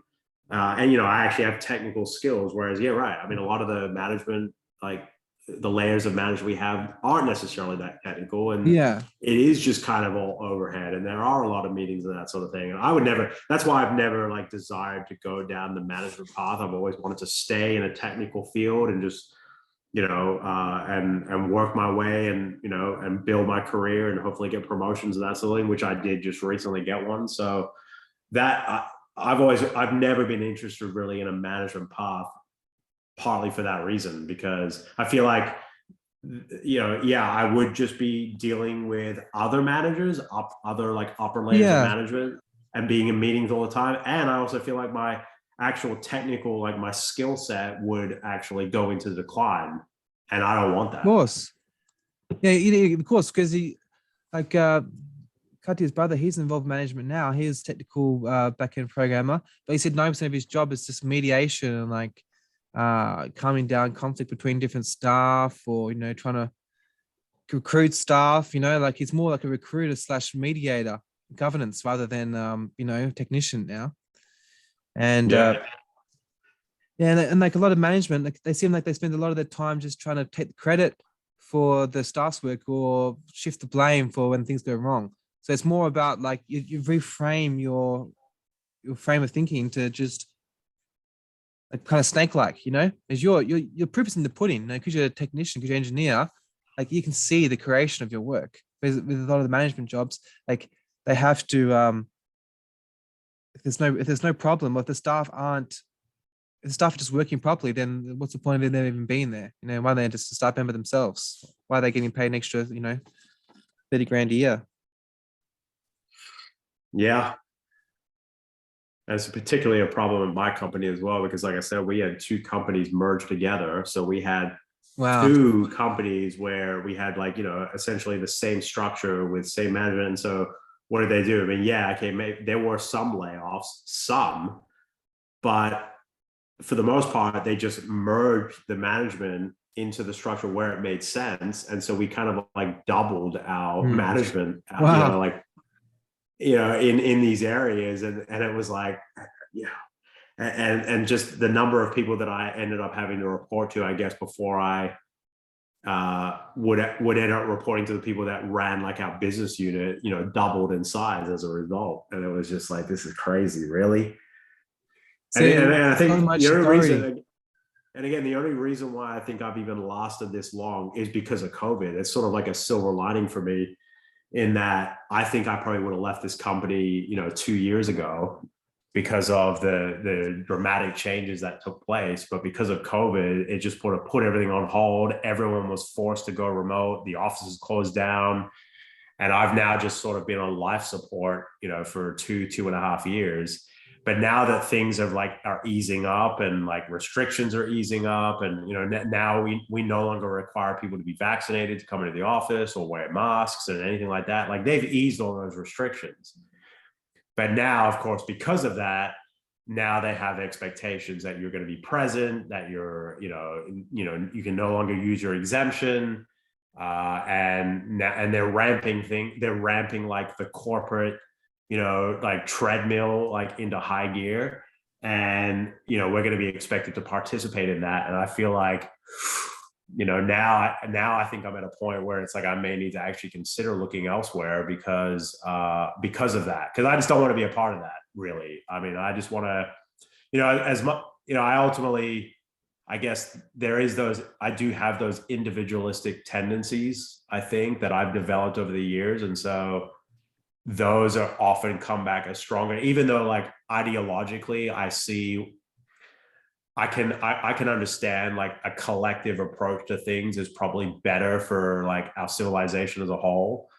I'm still very much an individualist, and that's what's developed over the years. And so those come out more strongly when I'm faced with like these power structures. I just want to rebel against that and be an individualist in most cases. Yeah, better for society overall. But that's to say, like, if that vision is like sustainable long term, like, I heard Owen Benjamin saying the other day about how, like, the English Empire, like, how they were so racist, right? Like, look at England now. It's like they were so conservative. Now it's like the most multicultural and most like sexually progressive place in the world. Like, because they were so pushy with their conservative values, that the worst thing happened to them. So, like, yes, you may have this huge ambition, but it's like a few generations down, it may have like a ripple effect. Will be the total opposite. So, like, but is that a result of them being like racist and I guess collectivist in that sense, or is it because they abandoned those principles that they became decadent and degenerated from that? Well, who's to say if they abandoned those principles, or if the principles just didn't exist anymore? Well, it's like Germany. I know Germany, they're very pro-migration because they feel guilty because of their atrocities in World War II, right? So that's why they're extra free with their migration. Like over 1 million people a year. Yeah, they're very liberal with that. Yeah. Liberal. Yeah, it's a very mild term. Yeah, I don't know, but has that been good for Germany? I mean, have them like bringing in 1 million refugees a year been good for the country? Has it transformed Germany like to a point where it's no longer the country it once was? Yeah. I mean, a lot of people would say that that's actually a good thing, because Germany was just, they're the biggest fascists of them all. Like, well, that's a long time ago now. Yeah. What I want to think is, what was the country where the people have left? What does that look like now? Where all the immigrants have come from? Like, all these people have left, 1 million people. What was their town like 10 years ago versus today? With all those people gone, I mean, are they able to rebuild back there? Like, we're worried about England or Germany, but what about the people who not only know the countries that they come from, the brain drain type thing? Like, what effect does that have on instead of just trying to build trade and business and education where they are, instead of bringing them to another place, what does it do to just rip all these roots out from the other place? Are they going to build back better? Well, it's not going to happen now, is it? I mean, it's the same with like what's happening in Ukraine. I mean, the millions of people that are fleeing Ukraine. I mean, how many of them are actually going to return to Ukraine? I mean, I think a lot probably may end up doing so. But they don't want to. Ukraine, but a lot of them won't. A lot of them won't. Because the Exactly. economic And prospects so, there are so terrible and it's so corrupt. yeah, Like the only job you can do well in is if you're working for an American company, IT online. Otherwise, or if you're like somehow you happen to open like a business, like a supermarket, something like that. But it's very rare. Um, but yeah, I think the brain drain thing is a real thing. I remember I've thought about that as well. That because you hear like mostly like the conservatives, right? It's like they want a meritocratic system. They want immigration. They don't care where it's from. They just want to make sure that you are meeting the requirements, that you are coming in legally, that we want the best people, we want the brightest people, we want the people that contribute to our economy, that are going to build our nation, et cetera, right? But by doing so, you're right. Not only does that have the effect of draining the brains of the source country that you're bringing those immigrants from, but it also means that many of your own people that may not be as bright aren't going to have opportunities for that kind of work, right? Because so instead of like focusing on educating and like I guess bringing up or uplifting like your own people and focusing on their education and their skills, now you're just importing it from like third world yeah, countries where yeah. the best and brightest You're are, just right? sucking out the good And bits so and like washing away all the litter. yeah. And so I've actually somewhat changed my tune sort of in recent years. And I guess I've actually I've at least considered it like not actually agreeing with the Trump position and saying, no, if we're going to immigrate people from the third world, I want like the dumbest people that you can find. I want people that are so Well, the most unskilled that desperate, are the just going to people come in like, here yeah, I want the people that we're just going to bring in that are just going to work McDonald's or just going to mow the lawns or pick up the trash, right? And let's focus on our own people and educating them into like yeah. into the economy that where we Hmm. want those people. I don't want the best and brightest from other countries. I want the dumbest and the most idiotic that are just good enough to act to flip a burger at McDonald's or or pick up We're working in the sugarcane garbage. fields, Yeah, exactly, right. in the cotton fields. And that's like such an anti-conservative position, And if anything, that's like more of a like democratic in this Libertarian, country or yeah. a liberal position in some ways. Wow, that's so different And that's perspective. and there's a bit of dissonance there, like considering that I was at least at one stage like toying with the idea of conservatism, and I got on the Trump train for a little bit, right? And now I've kind of found myself drifting away from it and thinking, in some ways, not in all ways. Obviously, I like conservatives a lot more than like liberals in other ways, but I don't always find myself just agreeing or aligning myself with just conservative positions, Yeah, because well, I think actually a lot of them are pretty dumb. that's probably just because you were socially isolated because of COVID, and you're trying to like identify some kind of tribe, and so like, and the movement of the 2020 election was quite infectious and it was kind of revolutionary, and so it was something to be a part of, right? And it gave you an identity, and then when that kind of worn off, it's like, well, gee whiz, like some of these guys like Ben Shapiro and that, like there's a lot of their values that I really don't resonate with, but you kind of realize that you can fall into that trap of groupthink. Like you just, well, I want to sign with that party, so I'm going to just kind of turn off that critical lens because it's not beneficial to my identity of that group. But then it's like, well, hold on, all that's just, you realize that's all just part of the animal psychology of our being to want to identify with a certain party. Obviously, you have traits of both, and also having those idea of those two parties just keeps us on a rat race. But there's other things going on. Like it's just keep us at like a low vibrational frequency. We're just like neck and neck, thinking that they're the other.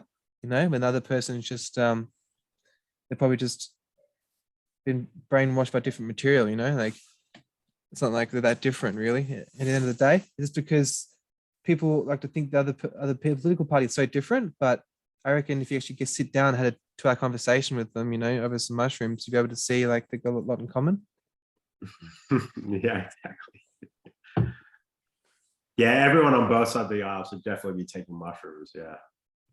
Or not just that, or maybe just even just having a walk and a cup of tea, like in the sunshine, just that movement. Like I think it's so strange that most meetings are done in so formal circumstances. Like, how much more better is conversation if you're like, in a comfortable environment, you know? Like, if you, Yeah.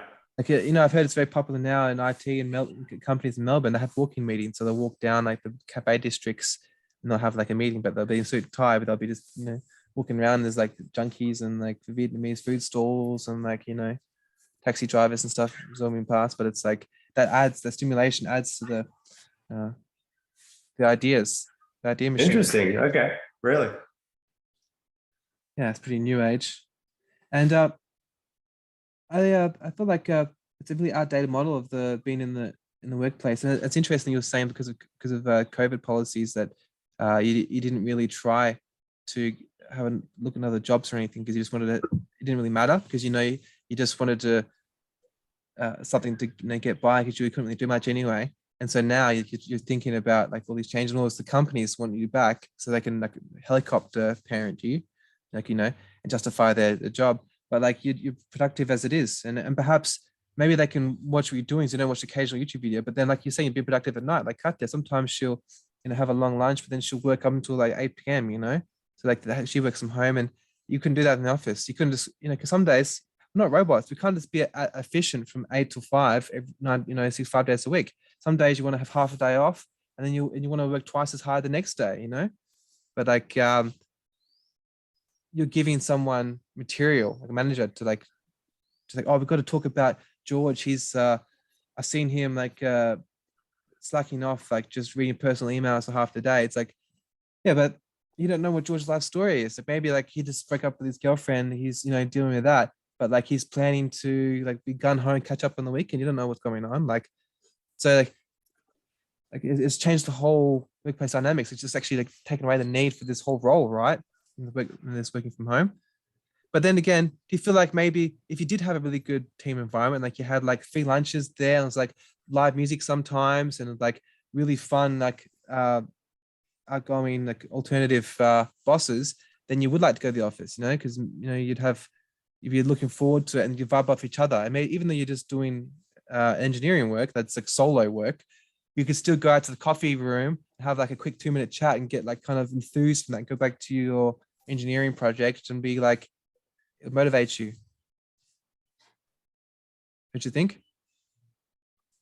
Yeah, I mean, I can imagine actually like some industries where I might actually enjoy that. You know, I mean, you know, even though I've like grown to despise Hollywood, for example, I could actually imagine that like on a certain production with the right people, you know, whether it was a good television series or a you know, or just a film that I was passionate about, that I would love to be in the writer's room. You know, I'd love to be like an executive producer or one of the writers on the staff. And, you know, you'd be in the writer's room with all of it, with you know, the executive producers and like some of the actors, you know, reading the scripts and that sort of thing, and collaborating with each other, and, you know, and talking about different ideas, and hearing from the actors with their characters, some ideas that they have. Like, yeah, I would love some of that. Like I actually just finished recently watching, I don't know if you've ever seen the television series Battlestar Galactica, the reboot from the early 2000s.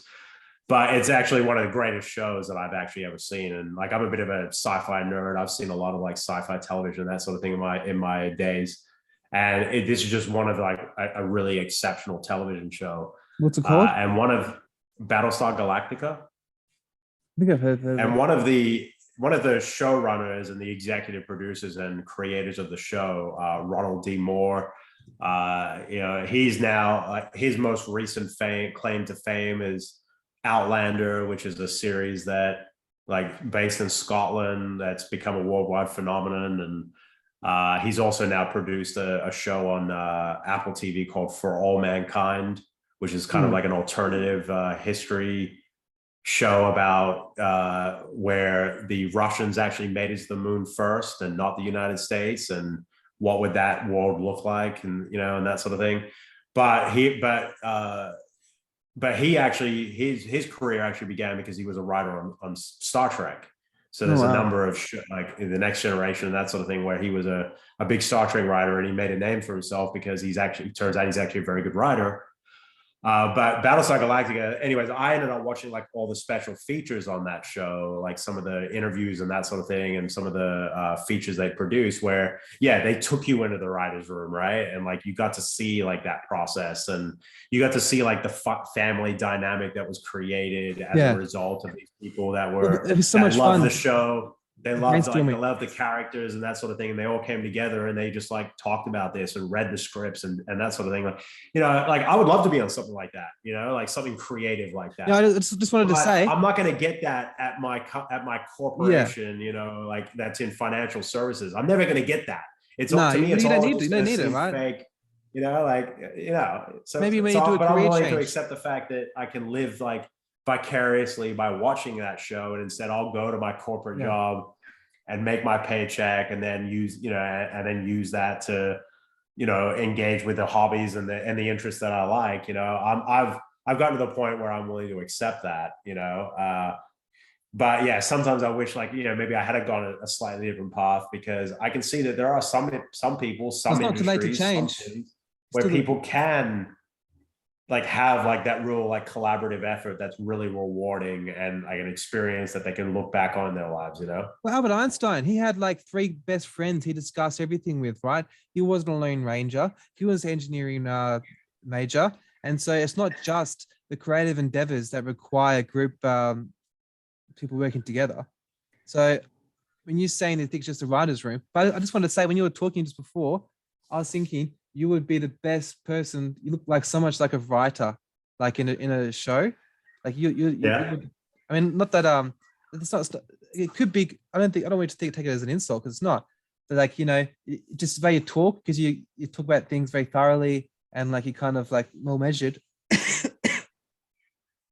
Like if you were playing a movie writer in a movie, you would like really suit the part. So if what you should do every now and then, just wing it and just like go for like an interview for like a role, something like for as a writer, and see if you get it. Like I put up like one account once just for like this acting modeling company, and then I got this job for like this sketch comedy show, and it was actually really easy, just writing these little sketches, performing at bars and stuff, and it was actually pretty fun. I just had a lot of like drama with the other actors, because they were like classically theater trained, and I was like just impulsive, like kind of, like just like a film buff. It just like had my little sketches. Oh yeah. But yeah, you never know what you might have, the look what they've got. And I think maybe being like an untrained actor sometimes gives you like a different kind of look, because you had life experience, right? And you've got you can base your identity on attention. What, attention to detail? No. Like, I mean, like you haven't based it, like what I'm saying is, if you try to become an actor at 40, sometimes it's much better than if you're a lifelong actor, because you haven't been trained to get your whole dopamine rush from attention. You've got other hobbies, other things going on. So when you went on front of a screen, you can tell you're not as like narcissistic and like dependent on the applause and like constant admiration. Whereas you can see in your face you've got other things going on.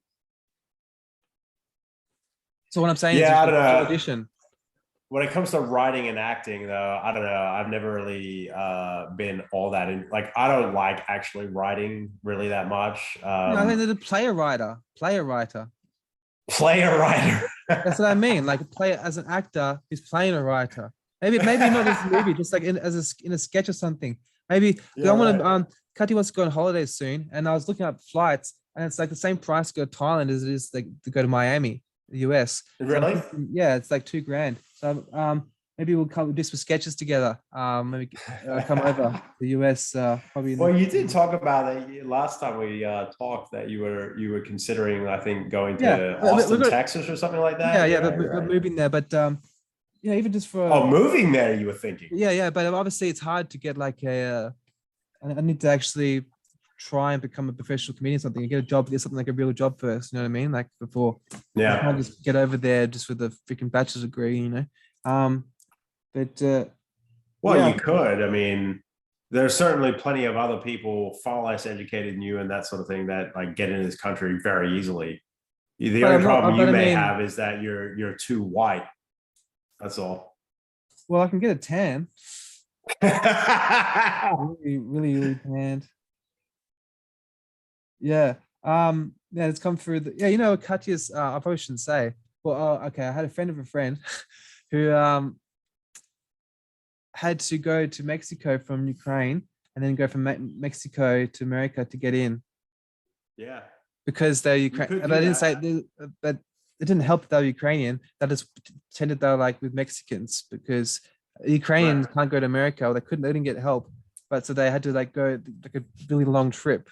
So it's crazy that you have to go to Mexico to try and seek help in America. Yeah, Steps to go wrong.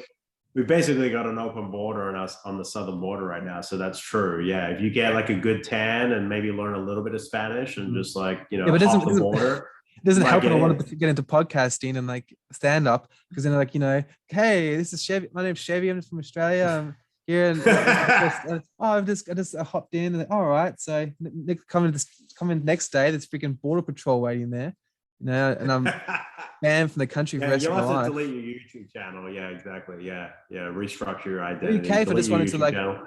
work in a dishwasher in a restaurant and just send money back home? Like no, but I want to like get involved in the public eye. Like it's like my we got kicked out of Korea because my dad had the visa for teaching English, but he was acting on like the biggest freaking drama TV show in the country.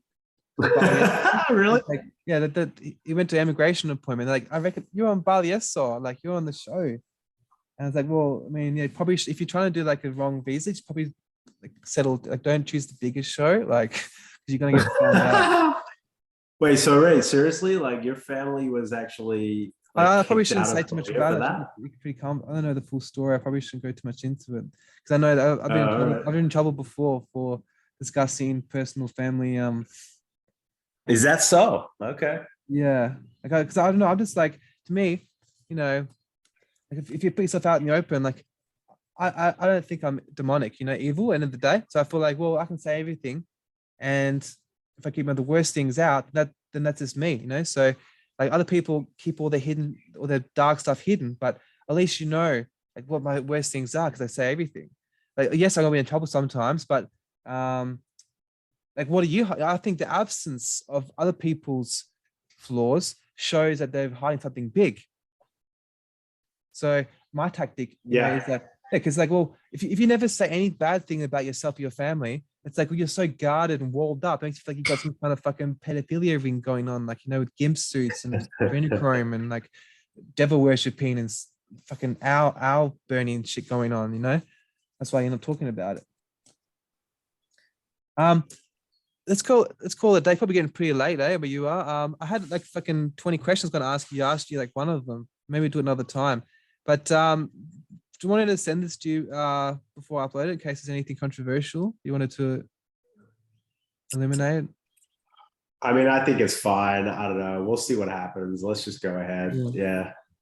But I don't know. I mean, I don't know. I mean, if you're interested, like maybe in doing some YouTube streaming and we, I don't know, make it a regular thing or something like that, maybe we should consider making it, I guess, more structured. But I don't know. Yeah, I know. But I mean, a lot I of do have people the questions, but off we still have a lot of things kind to of say. Like, conversation. I still think it was interesting. I watch thousands of podcasts and like I can just tell you that this quality is at least like it's not that bad. Like even though we said some personal things about like our family, whatever, or things at WA is people can't really relate to if they're not from there. I still think overall, just like the fluidity and it's pretty engaging. Like I don't think you have to worry too much because people are so desperate for something that's authentic, so that they're willing to make a sacrifice in the sake of high editing and structure for just genuine human beings putting their heart on their sleeve. If they're half intelligence, even better. Yeah, exactly. I don't know what my audio is like because I'm just on a laptop because I see you got a nice microphone, like I would probably want something like that. I don't know, like I'm the same. I mean, we'll build it up as over time. Like it's only our second chat. Yeah, it could be. I mean, it's not like I mean, I don't know. I mean, are you going to be editing it and that sort of thing before you think you might upload it? No, well, normally like I just do like an intro and outro, and I just probably just if I say something really radical like that, maybe I'll go through. But I think it's happened like once because it just, I don't know, it was just like one thing I said. It wasn't like that bad. It was just kind of like just tacky. It wasn't like I was, oh, I'm going to offend someone. I was just like, well, it's just not clever. Just like something, normally I just let these things go because I can't be bothered. But I just, it was just, something I picked up. But yeah, it was great talking. Chris, we'll do it again sooner. I said it would do it, yeah, maybe next week or something. But we'll definitely sooner, and we'll get prepped up, get some proper gear, get a mic and stuff. Get the blue Yeti's good. Oh man, all right, yeah. Let me think about it. But yeah, okay, yeah. But no, it was a great talk though. I enjoyed talking to Yeah, you. I mean, I feel like I wanted to, well, certainly like reach out to some of the family, especially with COVID and that sort of thing. Like there were people that I really wanted to reach out to, and yeah, I